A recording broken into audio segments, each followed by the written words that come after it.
2017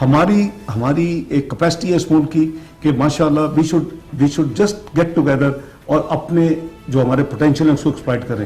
میں بار بار کہہ رہا ہوں کہ اکانومی کو پلیز پالیٹکس سے علیحدہ کر دیں. لیٹ سٹ ٹوگیدر, اس ملک کے چیلنجز کو ہم اکٹھے مل کے نپٹیں, تو انشاءاللہ پھر اس کے بعد سیاست ہو سکتی ہے. پاکستان, اونیل اور BBC کہتا ہے کہ پاکستان دنیا کی 18ویں اکانومی بن جائے گا فرام 44th ناؤ, لیکن کب 2050 تک, provided we stay on course, جو ہم کام کر رہے ہیں اس وقت. اس ہدف کی طرف بڑھتے رہنا ہے اور اس ٹریک پہ رہنا آدھا کریں. نہیں سدرا, ہمیں صدر کو آدھا کرنا چاہیے ہمیں. اور ہو سکتا ہے دنیا کہتی تھی پاکستان کو 4 سال لگیں گے دوبارہ میکرو اکنامک سٹیبل ہونے میں, 4 سال, 3.5 سے 4 سال, 2 سال میں آپ کا ملک ہو گیا نا ماشاءاللہ. آپ اس کو بھی آدھا ہدف کرو کہ جی آئیں مل کے کام کریں, تو پاکستان از اے بیوٹیفل کنٹری, اس میں ہر چیز اللہ تعالیٰ نے دی ہوئی ہے. بہت بہت شکریہ ڈاکٹر صاحب ہمارے لیے وقت نکالنے کے لیے. سال 2016 انشاءاللہ تعالیٰ پاکستان کے لیے ایک بہت ہی بہترین سال ہوگا. اسی امید کے ساتھ آج کا پروگرام اپنے اختتام کو پہنچتا ہے. اپنی کامنٹس اور فیڈ بیک مجھے بھیجیے گا on Twitter @SidraIqbal, likewise on facebook.com/SidraIqbal.official. آپ سے اگلے ہفتے پھر ملاقات ہوتی ہے. اپنا خیال رکھیے. خدا حافظ.